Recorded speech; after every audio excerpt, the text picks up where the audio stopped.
Hello, everybody, and welcome to Spiral Dynamics Integral Live.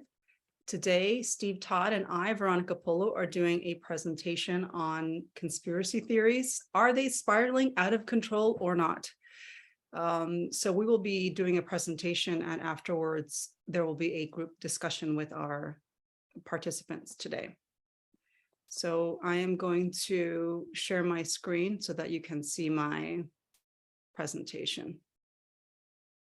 Okay. So I thought it might be useful to first go over some terms.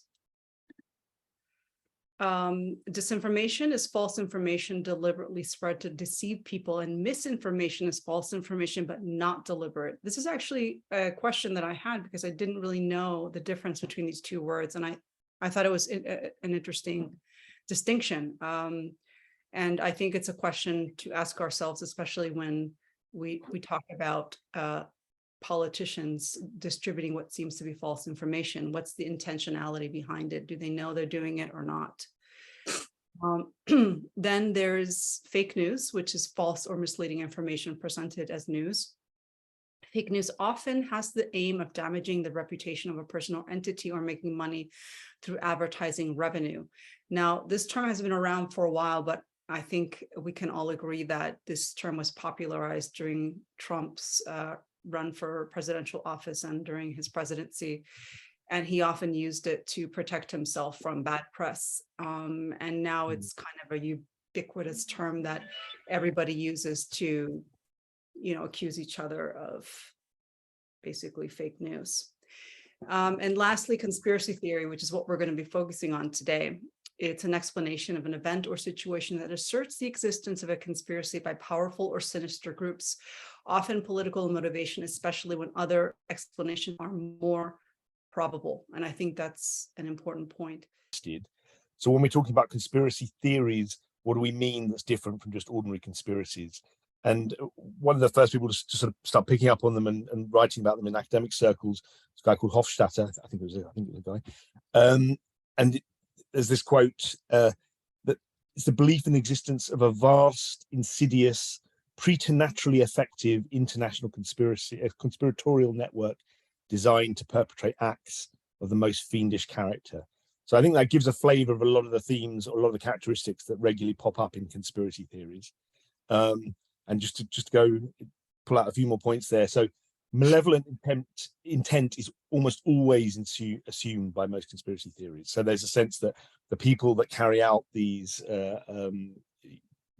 so-called conspiracy theories only have malevolent intent, almost a kind of maniacal level malevolence.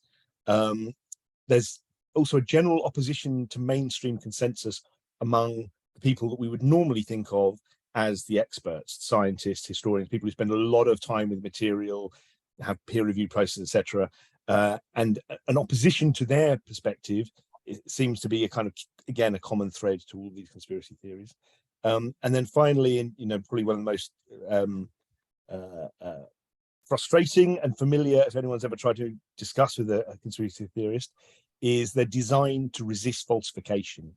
So they engage circular logic where both evidence and lack of evidence support the theory, basically. So there's almost nothing you can say that in the mind of the person believing in the theory could in any way challenge it. And so in that sense, it's better to see it almost as a matter of faith, of belief, and almost quasi-religion, rather than an actual logical theory which can be proven or disproven. So, and I think it's important to note that conspiracy theories are popular. I mean, maybe 20, 30 years ago, they were seen as something very marginal. I think in the UK, they use this term sort of swivel-eyed people or whatever, the kind of crank in the corner. Whereas now, basically, a lot of these conspiracy theories are almost, well, they're mainstream. I think there's no doubt about it. So if you look at one of the top lines there, this is in the US. So a group of Satan-worshipping elites who run a child sex ring are trying to control our politics and media. So 17% of people actively believe it, and 37% of people are not sure about that. So that's that's a majority of Americans give this either full or partial credence, basically. So that's hundreds of millions of people are believing this. So it's a really significant phenomenon. Okay, should we go to the next slide? And in the last 10 years or so, probably because of this growth in engagement, popular engagement with it, it's become a topic of serious academic study as well in the fields of sociology, psychology, philosophy, and politics. And one sort of review of the field has picked up 4 factors identify as making this an important area for academic study. The first is that these theories are actually consequential. So they're not just someone's pet theory about, you know, whatever, stacks of turtles or whatever. These are theories that end up having real world impact. So you end up with parents not vaccinating their children, lone wolf or extremist terrorism, and various other kind of serious real world impacts there. They're universal. So the study shows actually conspiracy theories occur in all countries, in all cultures, and in all periods of history. So it's an absolutely universal human phenomenon. And while we may or may not have seen a huge growth in them recently, it seems that they've existed throughout all of human history, basically. They're fundamentally linked to the emotions, and they appeal to usually negative emotional arguments rather than logic. So they're not as much as they claim to be theories, they're really something to do with our emotional makeup rather than our logical or critical faculties. And finally, they're social. So they're deeply embedded in a social context and very often very much linked to intergroup conflict. So whether it's inside or outsiders, you know, neighboring countries, religions, whatever, but there's usually or very often some kind of social conflict underlying the theory. And then if we look at some topologies, so we want to kind of classify the conspiracy theories. One academic, Jesse Walker, has identified 5 types. So the enemy outside, the enemy within, the enemy above, so that's the sort of the upper, the elites, the enemy below, that's the proletariats coming up to take over everything. And then maybe most unusual categories, the 5th one, which is a benevolent conspiracy theory. So maybe they'll be the nicest to encounter in our daily lives. And then Michael Burke, another academic, Barker, has offered another scheme for classifying. And the first category there is event conspiracies. So conspiracies that focus on, you know, major events that occur or notable events that occur. Systemic conspiracy theories that see a conspiracy in the whole system. And then finally, super conspiracy theories, which link multiple conspiracy theories together. So defenders of the term conspiracy theorist, because it's interesting, I feel like this used to be a term that was easier to use, and now it's even uncomfortable to use it because people will question your own use of the term conspiracy theorist. So these are memes that I've picked up on other people's profiles on Facebook, and these are things that are circulating online. So, Mom, what's a conspiracy theorist? Dear, somebody who figures out the truth before most people. Or another meme I've seen, conspiracy theorist, the term used to discredit someone who speaks about things you can't bear to look at, because if it were true, it would reveal a darkness in the world you're simply not ready to accept. I have kind of a problem with this definition because I definitely am very conscious of the darkness in the world, and yet my narratives do not match those of what I would consider to be a conspiracy theorist. Yeah, sure. Yeah, so studies have kind of looked to see what background or what might predict whether people will believe in a given conspiracy theory or not. And it turns out the single most significant predictor that a person will believe in any given conspiracy theory is that they already believe in another conspiracy theory. And that's even if it contradicts. So someone who believes Princess Diana was murdered is also likely, or can potentially also be a believer in Princess Diana faked her own death. So something about them has a kind of nature of creed rather than logical consistency of even the most basic level. And another kind of really prominent feature of conspiracy theories is, you know, the question around their viability. So if you think you have this theory, they basically imply an almost sort of superhuman Bond villain character to the perpetrators of the conspiracy. And in real life, you know, actual documented historical conspiracies are often really hard to pull off. They very often fail. They're very hard to keep secret. And when they do succeed, they often have very little impact in the long-term history. And by contrast, you know, the conspiracy theories are seen to sort of have these huge organizations that are you know, completely efficacious and perfect in all their actions and managed to pull it off. And yet somehow some guy on YouTube has managed to crack the whole thing. So yeah, there's a big question mark around the viability of the theories. And if we look at maybe just some of the historical origins, this is no way a kind of like a proper timeline, but just a bit of a view back through the lens of history. You know, in Western culture, maybe we could think of the Book of Revelation as being the first conspiracy theory, or if we don't want to classify it as a conspiracy theory itself, it certainly inspired lots of conspiracy theories. And then another thing that's been going on for at least 1,000 years and possibly longer is so-called blood libels, a lot of anti-Semitic hysterical tropes that would definitely be sort of seen or understood as conspiracy theories in modern day understanding of these things. And that's been going on for a very, very long time.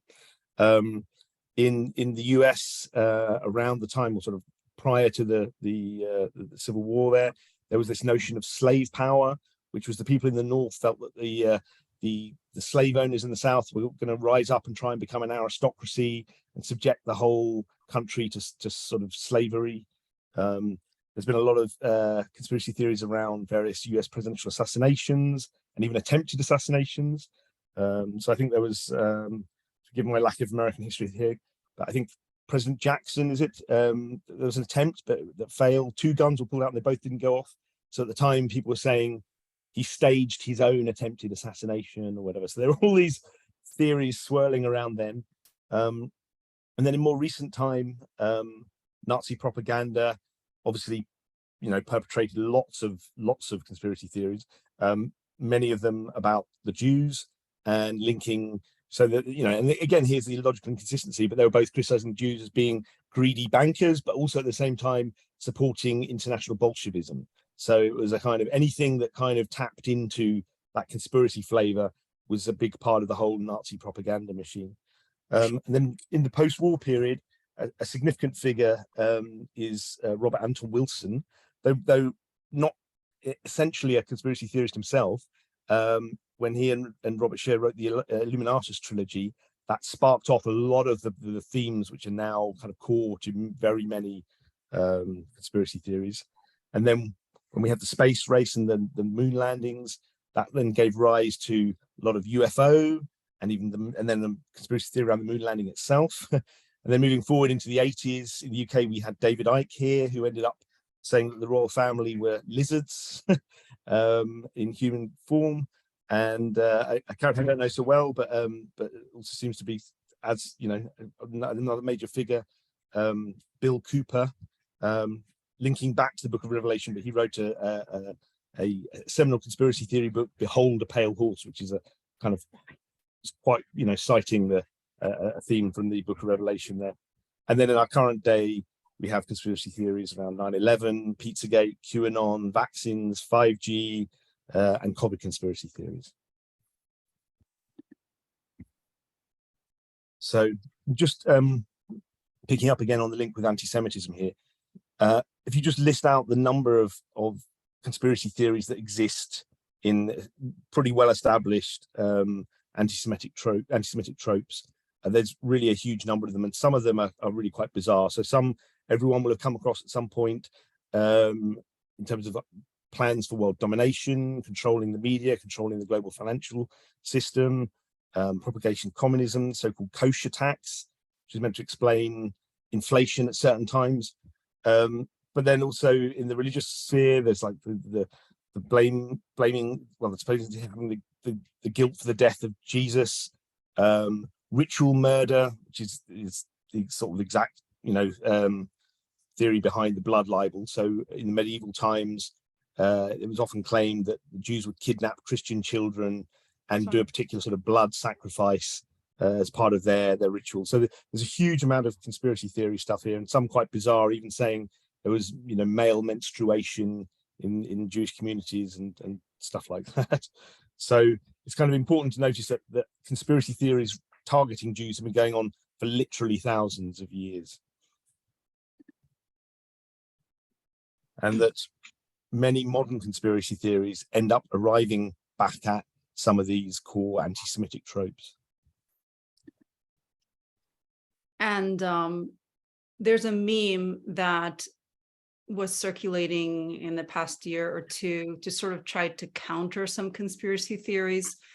And I myself have shared this meme because I just this weekend looked into who was behind this meme, and it turns out that it's this woman called Abby Richards, who's a feminist environmental activist and of Jewish descent. So obviously George Soros hired her to make the meme to discredit all of those who have the real truth. That's a joke. Don't quote me on that.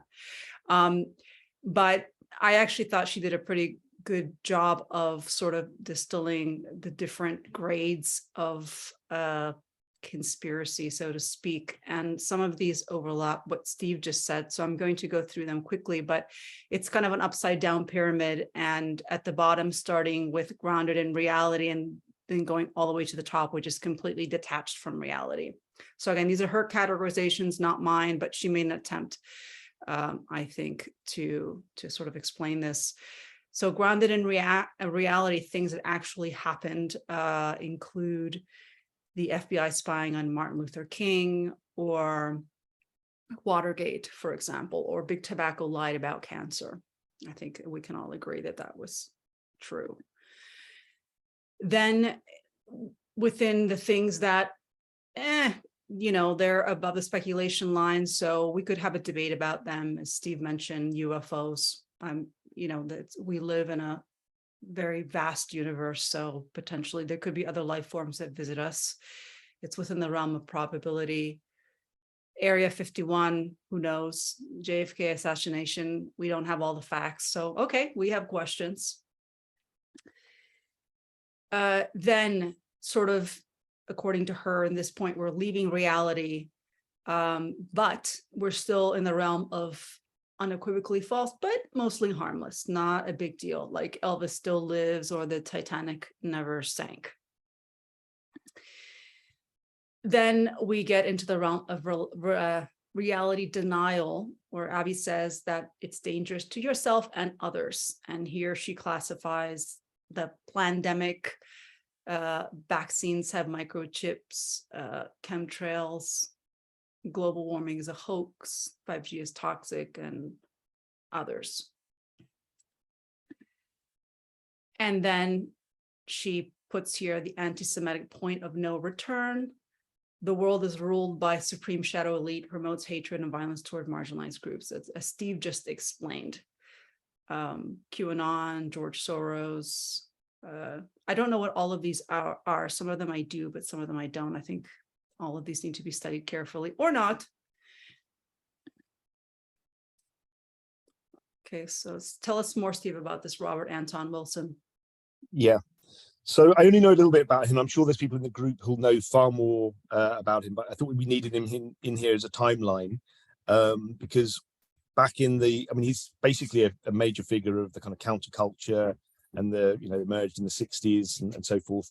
And back in 1975, when he and Robert Shear, if that's how you pronounce the name, were working at Playboy magazine, they were editing the Readers Forum, which was a letters section, but readers could send in letters, and they kind of tended to pick up on some of the crazier ideas, and they sort of spun with those, but they even sent in some fake readers' letters themselves. So they were kind of playing with it, and they were kind of playing with the kooky ideas. They ended up writing this trilogy where I guess the Illuminatus, the Illuminati first come to prominence in you know, modern conspiracy theory culture. So the book is a mixture of true information and also imaginative fiction. And I think at the time the intent was really just to play with people and just to kind of, you know, put it out there.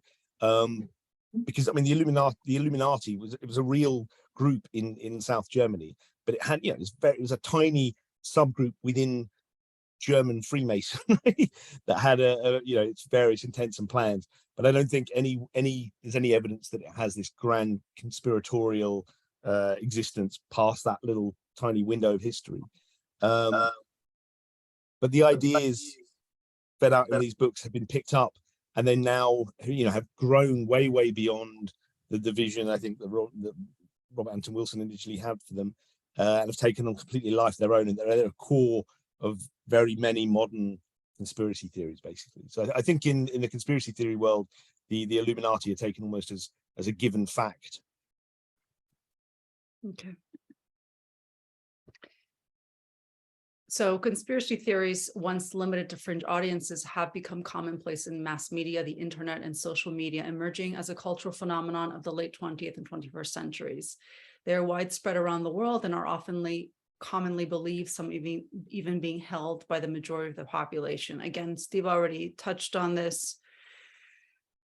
Actually, these are quotes from Wikipedia. I'll just disclose my source here. Interventions to reduce the occurrence of conspiracy beliefs include maintaining an open society and improving the analytical thinking skills of the general public. I think we all would feel a bit doubtful about this, though. We have not seen that having more analytical thinking skills is going to help these theories from spreading, I don't think, or at least I haven't seen any proof of that. So I think that's something else for us to think about is, is there even a solution to this, or is it just part of how we operate as a human group?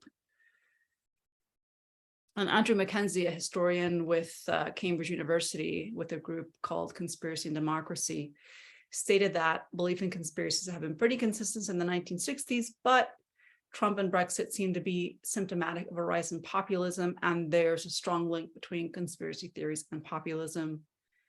And a lot of people receive their news through social media, where the vetting of facts doesn't occur to the same degree as it does in traditional media. And seemingly, if you want to become a successful populist leader, you need to speak loudly and show the bottom row of your teeth.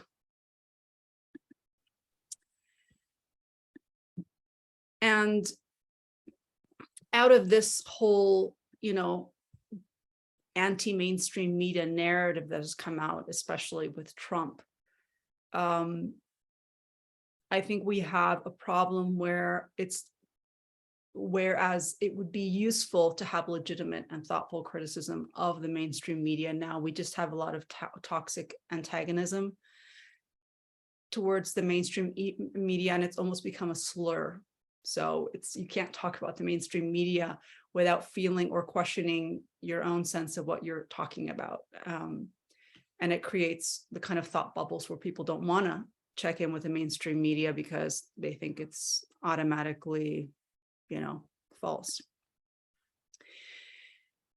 And then there's the combination of technology and the spreading of memes. So information has been distributed throughout time through various means, but as technology becomes more ubiquitous, the way we spread ideas becomes faster.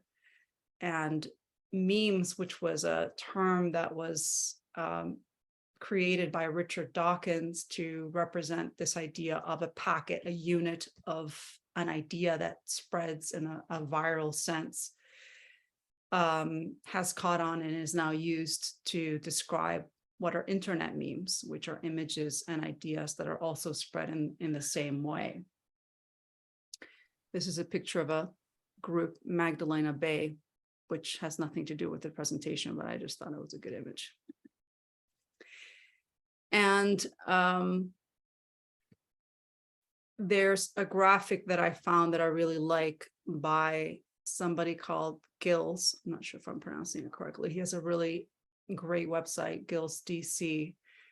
And in fact, I've spoken with him and he might be coming to speak for us in February. But he writes about how thoughts are disseminated and how memes propagate. And he's got great imagery. So I borrowed this image from his website. And he says that actual reach of these memes is determined by meme resonance. It's self-conditioned by reputation. So the same meme will resonate more if shared by a famous or influential person. And so I wanted to mention Elon Musk because, well, as you're all aware, he has become quite active in tweeting controversial memes, which are politically charged. And even though he comes from a more liberal background, he's now propagating memes that come from the more far right side of the American political spectrum. So it's a bit strange and confusing, and it's hard to know where he's coming from or why he's doing it. This meme that he shared very recently, he says he's not brainwashed. And the actual brainwashed people are the ones who are, you know, the LGBTQ people, those who believe in vaccines, the mainstream media, feminists, communists, all that kind of stuff. And in early December, he tweeted, "Follow the white rabbit," which is a reference to QAnon. And he is in a sense, I mean, QAnon was sort of dying out, and I'm going to talk about it more in depth in a moment. QAnon was kind of dying out, and he seems to be resurrecting it. Again, I don't really know why. So follow the white rabbit is a popular metaphor in conspiracy circles describing entering an alternate world in reference to Alice in Wonderland.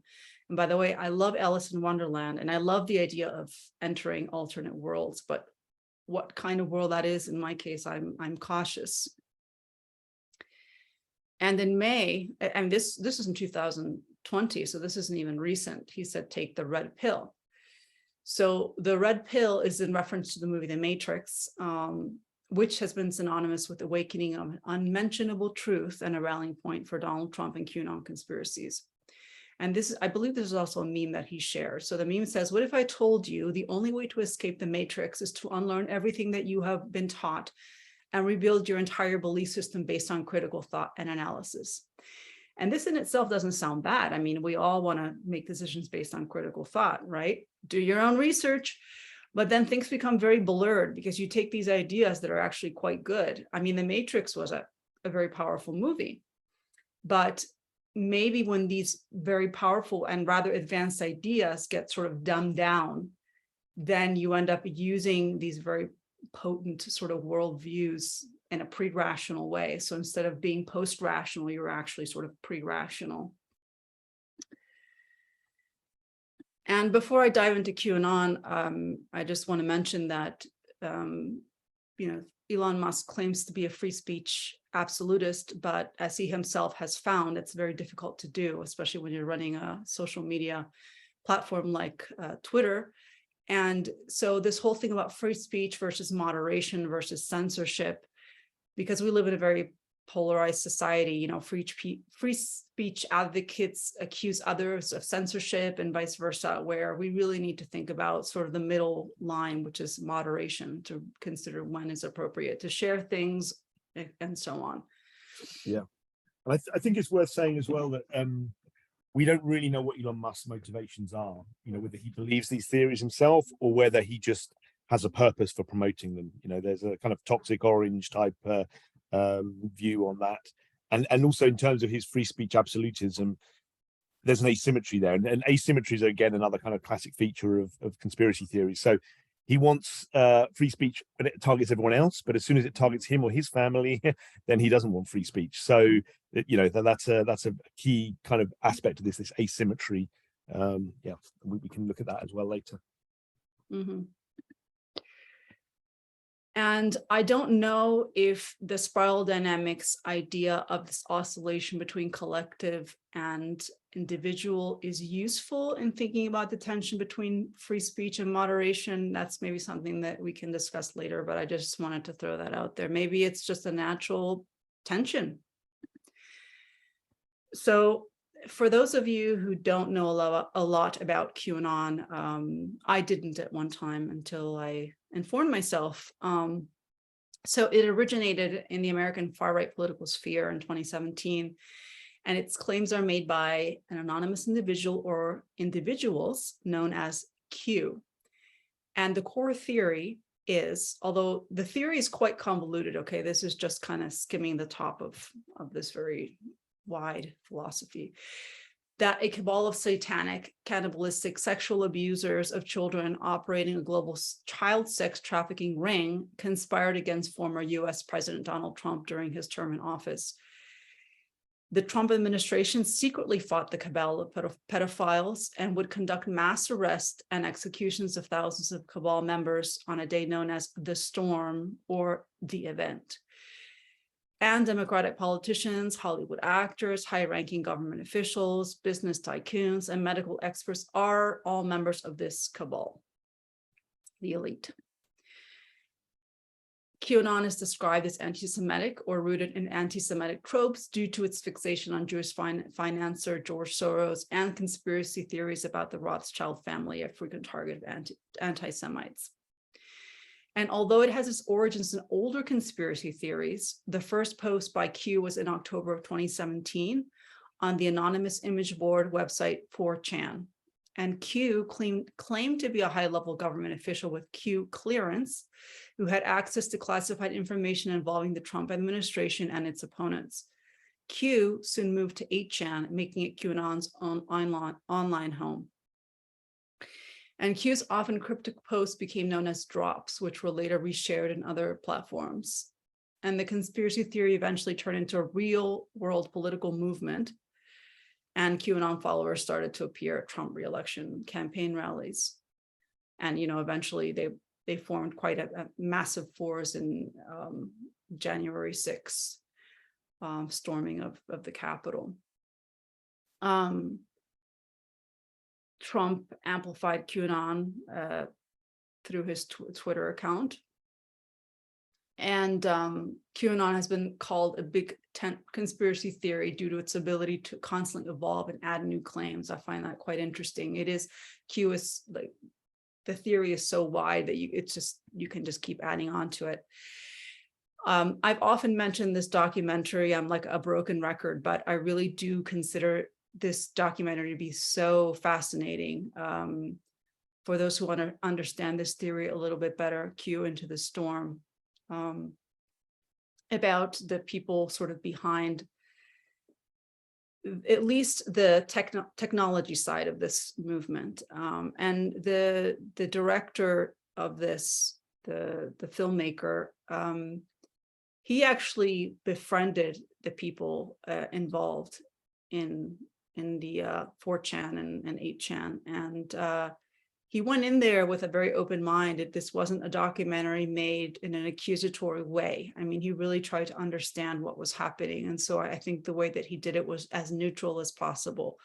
And I think he came to some interesting conclusions towards the end. I won't give away all the details, plus there are too many to describe in this session here. And what's interesting is that there's been a lot of speculation about Q's motives and identity, and a range of theories that are held both by QAnon followers and critics have credited Q's posts to a variety of potential sources, like a military intelligence officer, an unknown officer, a Trump administration insider. Maybe it's actually just a live action role-playing game created by puzzle organization Cicada 3301, a left-wing artist collective, Michael Flynn, Stephen Miller, Trump himself, or even Austin Steinbart, a QAnon influencer who claims that Q was his own time-traveling future self. So who knows? And then again, these guys whose names I'm forgetting now, Ron and Jim Watkins, and down below and above, Brenner, I think is his name, are also quite suspect, especially after watching the documentary. This is a map which you will not be able to study on this slide because it is so detailed and the text is very small, but it's a deep state map, and it sort of maps all the different elements of what's considered to be basically all these organizations and individuals that are running things. This map might be slightly easier to read, but the important thing, or just what I'm trying to get across, is that there is a narrative of interconnecting ideas. So once you start to go in, it's like a puzzle that you're trying to solve. I mean, even the identity of Q is like playing the clue game, like who is Q?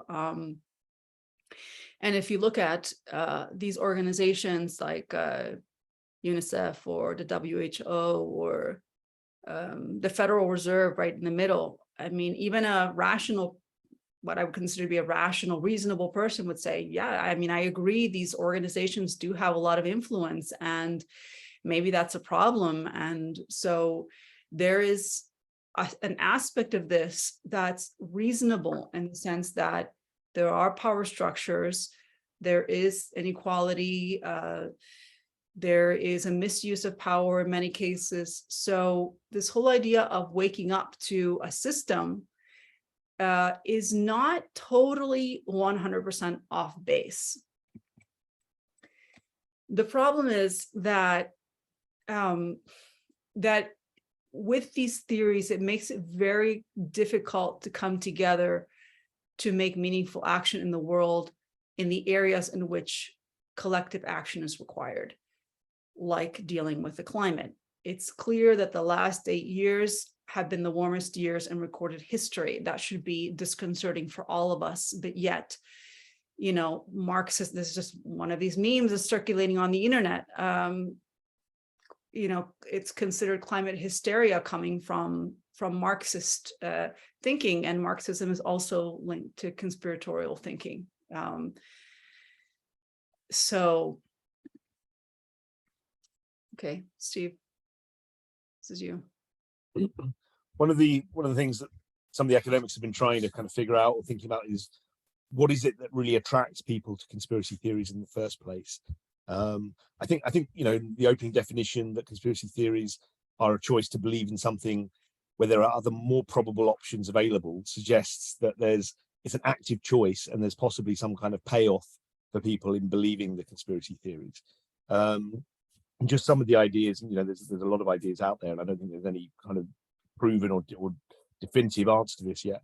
But some common ideas that come up are feelings of alienation, unhappiness, dissatisfaction with the current situation, combined with an unconventional worldview and a feeling of disempowerment. These kind of coalesce together to generate a kind of interest in conspiracy theories. Though one study kind of found that even people with these views, if they then adopt conspiracy theories, unfortunately end up feeling even more powerless. So it's not necessarily helping them, even if they find the theories attractive. There's also a kind of explanatory power in these theories. You know, lots of real world situations are incredibly complex and incredibly hard to understand, and the theories appear to make sense of the world in a way that would otherwise be bewilderingly confusing. And they do it in a kind of appealingly simple way. So they tend to reduce the explanations to a very small number of causes. So you can trace everything back to just the same group or the same cabal or the same mechanism or the same conspiracy, whatever. And that in itself becomes a very attractive feature of the theories. And they simplify it into a struggle between light and dark. So it becomes like a real kind of cowboy, old, you know, black and white cowboy movie. It's the goodies and the baddies, you know, and it's so, which, you know, it's almost like childlike thinking, but it appeals to a part of our emotional makeup, that we want to feel ourselves to be on the side of the goodies, and we're fighting the baddies, and they're clearly identifiable, and they're the cause of everything wrong in the world.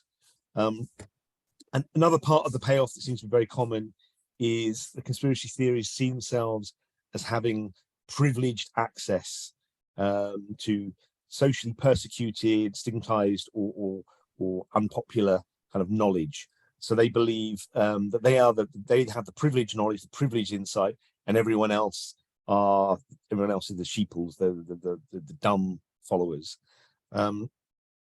Though historical analysis also suggests that conspiracy theories are most common in times of social upheaval, basically. So war, famine, financial collapse, plague, rapid change, and great uncertainty. So these are probably the deep emotional drivers. You know, people are feeling very, very uncertain, and so their minds are kind of, you know, there's this talk of a so-called conspiratorial mindset, but a mind that's disposed towards seeing these links in very, you know, arbitrary ways, or very weird coincidences become suddenly very, very meaningful.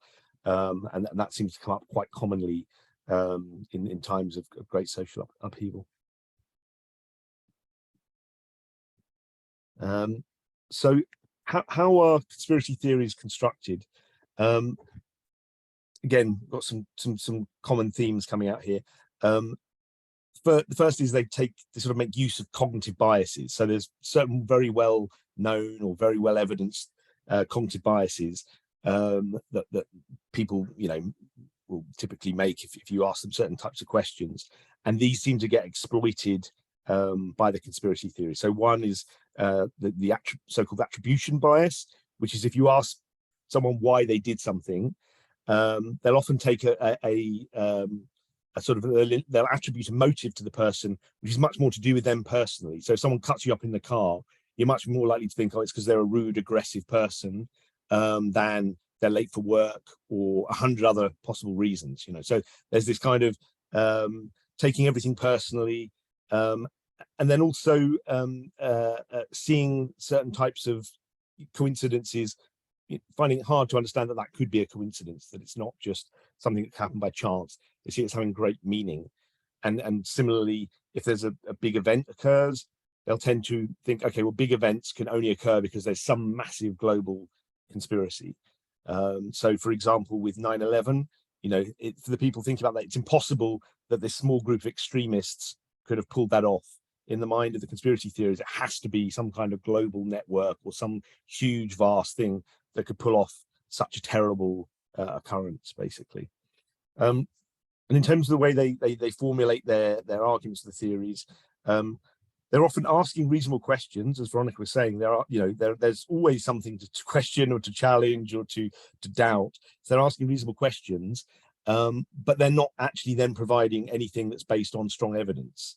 So it seems to be more based in creating doubt around what you think you understand around the world, rather than actually then offering anything that's built on any kind of solid foundation. And then, as we've said earlier before, they're built in a way that can't be falsified. So they use circular reasoning, and they employ a kind of method of saying, well, anything that's kind of slightly supports my argument is an argument for it, but also absence of evidence is just a proof that this is being kept secret and hushed up. So there's actually nothing you can possibly say that would ever challenge the theory, that they would accept as being a valid criticism.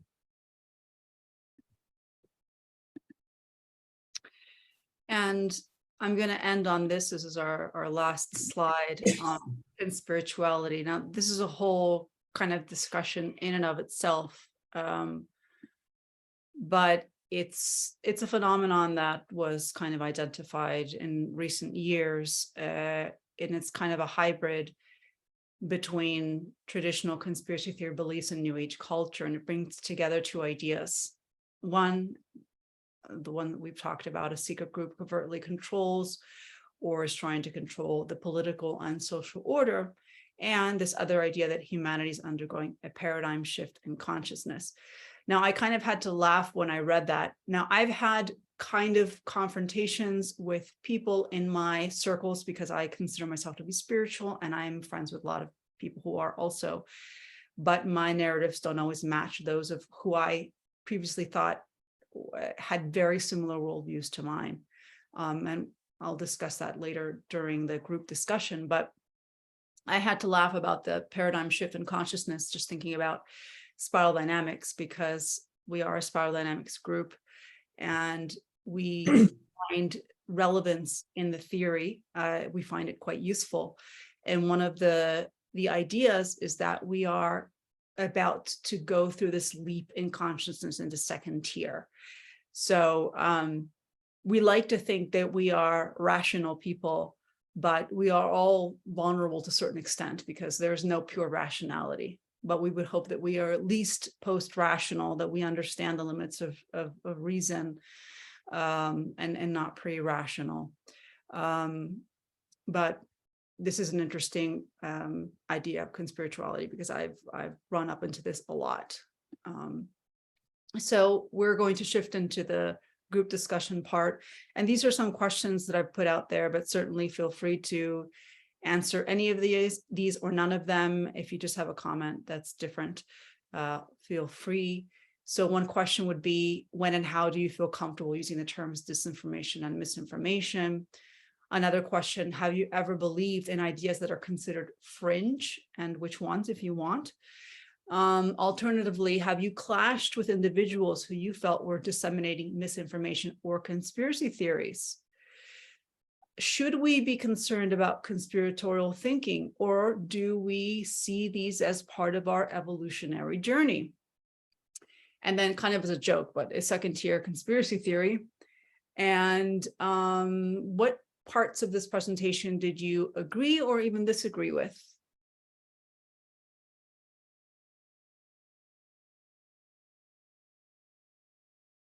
Okay, thank you everybody for watching. Thank you for watching our presentation, and stay tuned for future ones. Thank you. Bye-bye.